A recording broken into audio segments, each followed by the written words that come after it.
See this whole Indigo crisis, sir. In fact, YSR Congress Party is now demanding resignation of aviation minister. How you see the whole crisis, one airline kind of blackmailing government as well as passengers being hassled because of whole mismanagement. And meanwhile, politics has also started. YSRCP is in fact demanding resignation of aviation minister who comes from TDP, sir. ఇప్పుడు టోటల్గా మీరందరూ కూడా అది subject study చేసి ఉంటారు. Government of ఇండియాలో కూడా కొన్ని ఇంటర్నేషనల్ స్టాండర్డ్స్కి వెళ్తూ పబ్లిక్ సేఫ్టీ ఇవన్నీ కూడా ఇంట్రడ్యూస్ చేస్తున్నారు. ఆ చేసే నెపంలో ఇంగ్లీష్ ఇట్ ఈజ్ ఇన్ ఇప్పుడు మామూలుగా దీంట్లో పార్లమెంట్ స్టాండింగ్ కమిటీ ఒక నివేదిక ఇచ్చారు. ఇది flight duty time limitation norms. దీన్ని అమలు చేయాలని చెప్పారు. దీంట్లో మెయిన్గా పైలట్లు ఇతర క్రూ సభ్యులందరికీ అంతర్జాతీయ ప్రమాణాలకు అనుగుణంగా విశ్రాంతి, మళ్ళా డ్యూటీ ఇవన్నీ కూడా భద్రత ఇవన్నీ కూడా మేనేజ్ చేస్తారు. అయితే ఇక్కడ ప్రస్తుతం పనిచేస్తున్న సిబ్బందికి ఎక్కువ విశ్రాంతి ఇచ్చినప్పుడే అదే సర్వీస్ నడపడానికి ఎక్కువ సిబ్బందిని నియమించుకోవాలి. అది ఇండిగో చేయలేకపోయారు. ఇండిగో 65% వాళ్ళవే ఫ్లైట్స్ వచ్చాయి. దీనివల్ల తక్కువ ఖర్చుతో తక్కువ సిబ్బందితో నడిచే సంస్థగా వాళ్ళు ముందుకెళ్ళిపోయారు. ఇప్పుడు ఈ టైం ఇచ్చారు, ఆ టైంలో వాళ్ళు చేయలేకపోయారు. డిసెంబర్ 4న 550 విమానాలు, డిసెంబర్ 5న 1600 విమానాలు రెండు రద్దు అయిపోయినాయి. 4, 5కు 2 రోజులకే. దీంతో రోస్టర్ని సరిగా మేనేజ్ చేయకుండా పోవడం, ఒకటొకటి రియాక్షన్స్ రావడం, చైన్ ఆఫ్ రియాక్షన్స్ రావడం, దీనివల్ల పబ్లిక్ కూడా చాలా ఇబ్బంది పడే పరిస్థితి వచ్చారు. కడాను వాళ్ళు క్షమాపణ చెప్పి డబ్బులు కూడా తిరిగి పే చేశారు, కానీ ఇన్కన్వీనియన్స్ మాత్రం విపరీతంగా జరిగే పరిస్థితి వచ్చింది. అదే మరిగా ఈరోజు ఎన్డీటీఎల్ నిబంధనల ప్రకారం ఇండిగో సంస్థ మరొక టైం కూడా ఇచ్చారు. దీంతో 1-2 రోజుల్లో ఇంప్రూవ్ అవుతుందని చెప్పి ఒక అసెస్మెంట్కి వచ్చారు. అల్టిమేట్గా సేఫ్టీ, ఇప్పుడు నా హెలికాప్టర్ కూడా ఇన్ని గంటలు చేసిన తర్వాత they are not authorised to go for piloting. ఇలాంటి నిబంధనలు ఉంటాయి. ఆ నిబంధనలు అమలు చేశారు కాబట్టి ఇలాంటి ఇబ్బందులు వచ్చాయి. అది గవర్నమెంట్ ఆఫ్ ఇండియా చూసుకుంటుంది. ఇక్కడ నేను సూపర్వైజ్ చేయడం లేదు, అది గవర్నమెంట్ ఆఫ్ ఇండియాలో ఉంటుంది. ఓసారి అనూహ్యంగా 1 or 2 ఇలాంటి సమస్యలు వచ్చినప్పుడు అన్ఎక్స్పెక్టెడ్ ఇప్పుడు 60-65% ఇండిగో సర్వీసెస్ అని రన్ చేస్తుంది. మేజర్ మోనోపలీ కింద, మేజర్ ప్లేయర్ కింద వాళ్ళు ఉన్నారు కాబట్టి ఇలాంటి సమస్యలు వచ్చాయి. దాన్ని గవర్నమెంట్ ఆఫ్ ఇండియా సార్ట్అవుట్ చేస్తుంది. I have confidence. It's okay, కానీ మా party MP answerable to parliament, answerable to honourable prime minister. కాబట్టి ఇక్కడి నుంచి నేనేదో మానిటర్ చేస్తాను every day to day. Party MP, it is a NDA government. ఇప్పుడు మాకు సత్య ఉంటాడు, ఇక్కడ మంత్రిగా పనిచేస్తారు. గవర్నమెంట్ ఆఫ్ ఇండియా లేదంటే బీజేపీ, ఆల్ ఇండియా బీజేపీ ఈయన తప్పు చేస్తే వాళ్ళు నేను అడగలేను కదా. అది తప్పని కాదు, టెక్నికల్గా ఫెయిల్ అయినా ఇలాంటివి ఉంటాయి. దాన్ని వాళ్ళు హ్యాండిల్ చేస్తారు స్మూత్గా.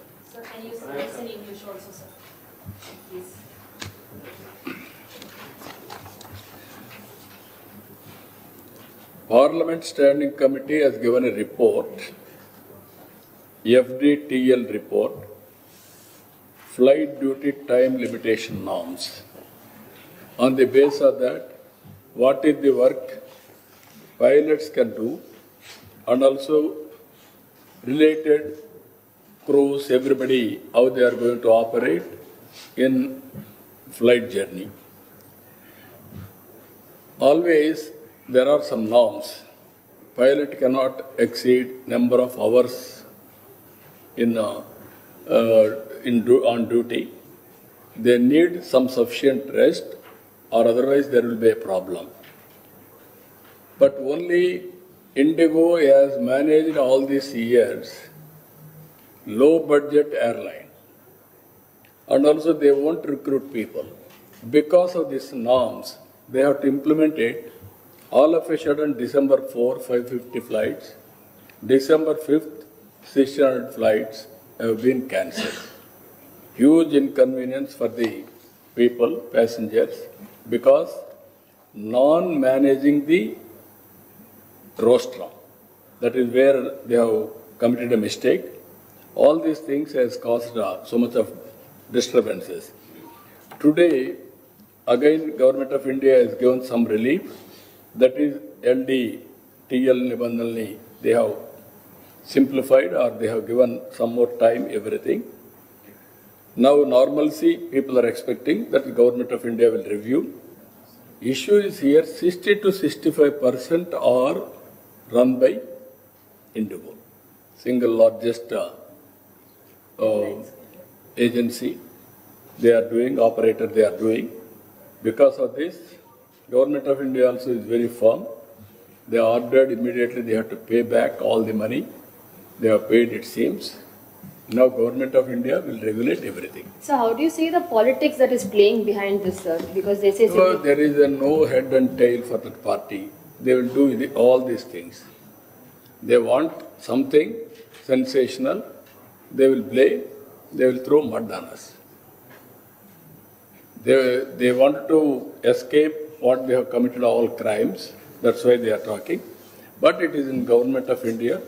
Generally, performance of central ministers, as Chief Minister, I won't intervene. That is the prerogative of Prime Minister. They will guide him. They will get it done work. Even my cabinet, I am responsible. Like that it will go on. Thank you. IndiGo issue విషయం కూడా పూర్తిగా Telugu Desam party ఆపాదించాలని చూస్తుంది. ఈ ఇష్యూకి కారణం మంత్రి రామ్మోహన్ నాయుడుని గౌరవ చేసే ప్రయత్నం చేస్తుందని ఇండిగో విమానాలు మొత్తం అన్ని కూడా ఆగిపోవటం, 450, 1000 ఇట్లా రోజుకి ఇన్ని చొప్పున ఫ్లైట్లు క్యాన్సిల్ అయిపోవటం, రద్దు కాబట్టం, లక్షల మంది ప్రజలు జీవితాలు, వాళ్ళ స్థితిగతులు, వాళ్ళ జీవన సరళి తలకిందులవటం అనేది జగన్మోహన్ అంటే వైఎస్ఆర్ కాంగ్రెస్ పార్టీ వాళ్ళు అపోహ కల్పన అంటారా? ఏంటంటాడా చంద్రబాబు నాయుడు గారు? అంటే రామ్మోహన్ నాయుడికి ఏం సంబంధం లేదని చెప్తున్నాడా? ఎవరు ఈయన చంద్రబాబు నాయుడు గారు అంటున్నారా? నిన్న చంద్రబాబు నాయుడు గారు అన్నాడా? నిన్న చంద్రబాబు నాయుడు గారు అంటున్నారా? కేంద్రం చూసుకుంటుందా అంటే నేను వేరే సరదా కంటే మీరు ఏమనుకోకపోతే నేను నిన్న చంద్రబాబు నాయుడు గారి ప్రెస్ మీట్ కూడా చూశానండి. చూస్తే అంటే బహుశా స్క్రీన్ ప్లే ప్రకారం ఇప్పుడు మామూలుగా రోజు పెన్షన్లు ఇచ్చేప్పుడు ఇవన్నీ మామూలుగా మైక్ వచ్చుకుని కరెక్ట్గా దిగి మీరు మీ జీవనం ఇంత, మీ సంపాదన ఇంత, అలాగా ఓహో అని పెద్ద యాక్షన్ చేస్తున్నారు కదా. అదే మోడల్లో ఇండిగో గురించి తెలుగులో ఒక స్క్రిప్ట్ రాసుకెళ్ళిపోయాడు చంద్రబాబు నాయుడు. అక్కడ విలేకరిని ఎవడికో అడగమని చెప్పారు. చంద్రబాబు నాయుడు దగ్గర రమేష్ గారు అని ఒక ఆయన ఉన్నాడు. ఈ రమేష్ గారు కాదు, అక్కడ ఒక రమేష్ గారు ఉన్నాడు. ఆ రమేష్ గారికి చెప్పినట్టున్నాడు ముందే, ఈ క్వశ్చన్ విలేకరితో ఎవరితో అడిగిచ్చని. ఆయన చీట్లు రాసుకుని ఉంటాడు బహుశా రమేష్ గారు. చీట్లు రాసుకుని చీటీ తలకోడి చీటీ పంపిస్తే ఆ చీటీ ఇంగ్లీష్ విలేకరికి వెళ్ళింది. దరిద్రం చూడండి, చంద్రబాబు నాయుడు దరిద్రం. ఇంగ్లీష్ విలేకరికి వెళ్ళినట్టుంది. అతను ఆ క్వశ్చన్ మొత్తం ఇండిగో మీద ఇంగ్లీష్లో అడిగేశాడు. అడగగానే ఈయనకేమో మొత్తం తెలుగులో ఉంది ఇక్కడ స్క్రిప్ట్ అంతా. తెలుగులో మొదలుపెట్టాడు చూసి. ఆడు ఇంకా తొంటలాగున్నాడు ఇంగ్లీష్ విలేకరి. లేచి ఇంగ్లీష్ సార్ ఇంగ్లీష్ అన్నాడు. ఇంగ్లీష్ అనగానే చూశాడు, మళ్ళీ తెలుగులోనే మొదలెట్టాడు. ఆడు ఇంగ్లీష్ అన్నాడు, ఈయన తెలుగులో మొదలెడతాడు.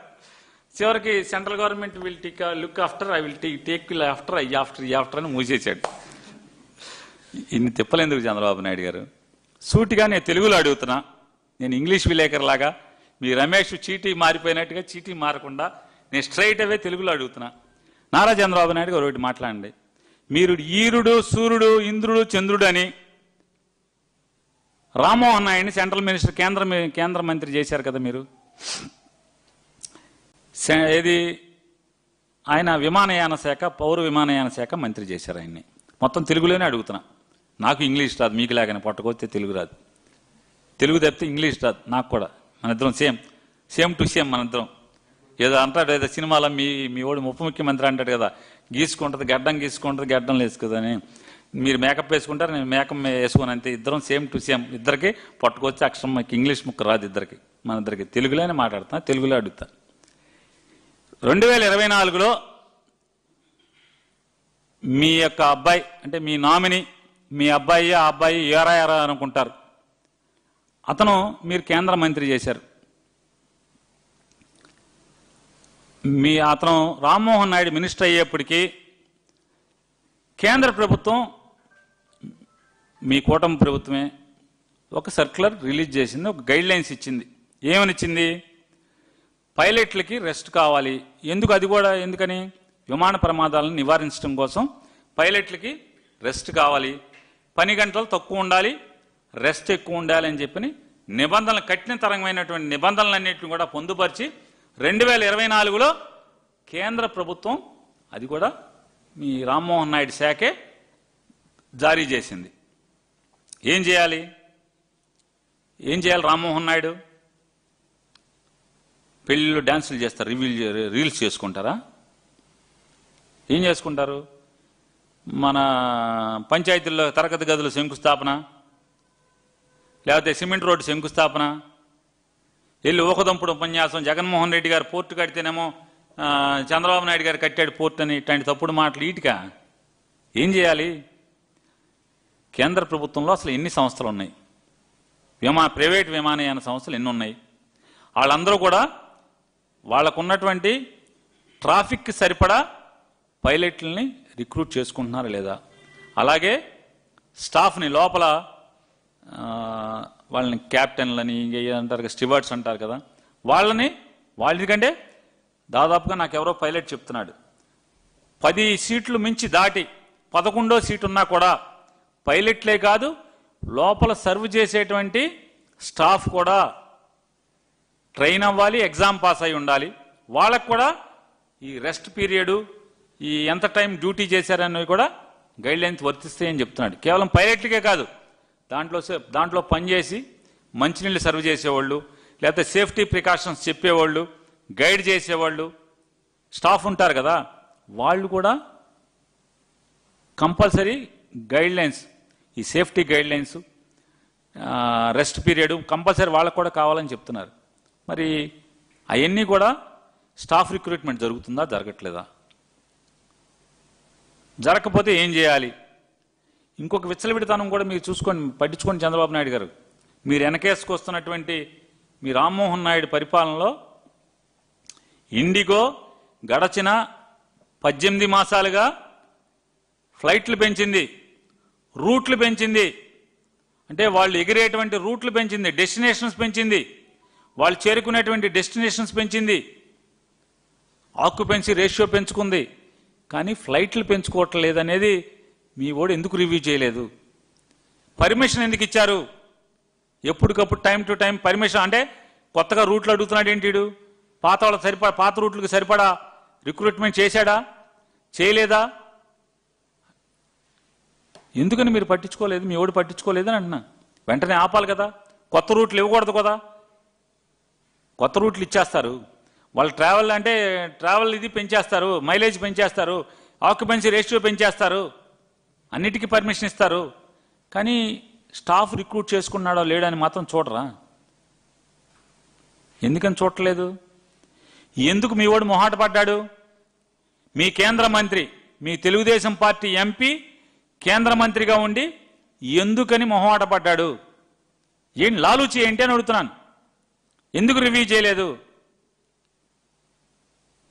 మరి అదే కదా చేయాల్సింది.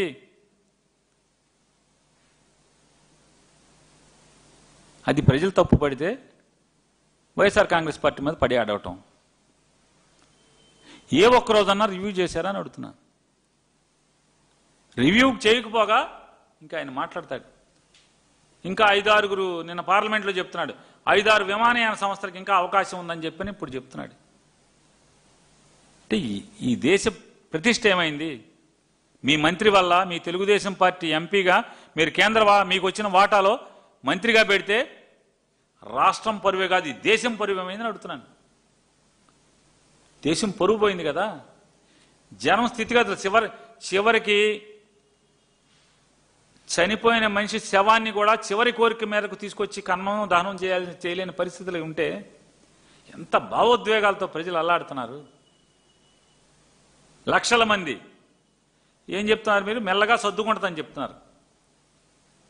ఎట్లా అంటే మీరు ఎట్లా అయితే రైతులు వాళ్ళ సరుకుల్ని వారి పంటని తెగనమ్ముకుని అప్పులున్నాడు ఆత్మహత్య చేసుకుంటాడో, మళ్ళీ ఆత్మహత్య చేసుకున్నాక మళ్ళీ వాళ్ళ భార్య కొడుకు మళ్ళీ వ్యవసాయం చేసుకుంటారు. ఇదంతా కూడా రొటీన్ జరుగుతూ ఉంటుందిలే ఇదంతా అని చెప్పి మీరంతా తేలిగ్గా మాట్లాడుతున్నారో, అతను కూడా మీ ఆలోచన సరళ మేరకే అంతే తేలిగ్గా అతను వ్యవహరించాడు అనేది కూడా మనకు అర్థమవుతుంది కదా. దండించాల్సింది పోయి దమ 4 బాధాల్సింది పోయి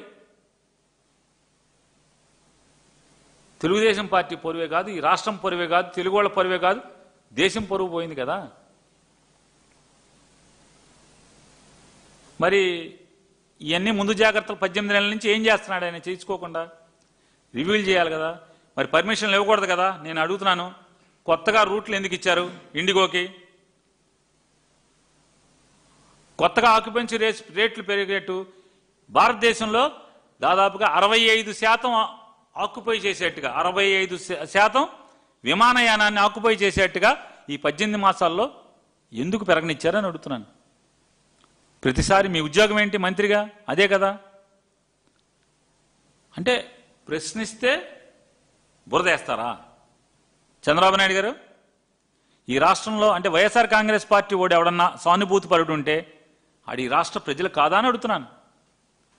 మేము ఈ రాష్ట్రం ప్రజలు కాదా?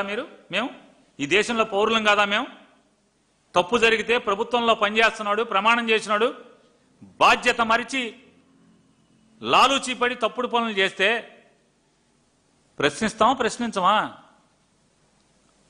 నిజంగా మీకే ధైర్యం ఉంటే అర్నాబ్ గోస్వామికి దానికి ఎందుకు బాయ్కాట్ చేస్తారు? మీరు తప్పు చేయకుండా ఉంటే అర్నాబ్ గోస్వామి ఛానల్కి మీరు ఎందుకు మానేస్తారు? ఎందుకు మానేశారని అడుగుతున్నాను. మీ డొల్లతనం లేదా మీ నిజాయితీ లేనితనం వీటిలో ఓ పక్క బయట పెట్టుకుంటారు, ఓ పక్కనేమో ఈ మాటలు మాట్లాడతారు మీరు.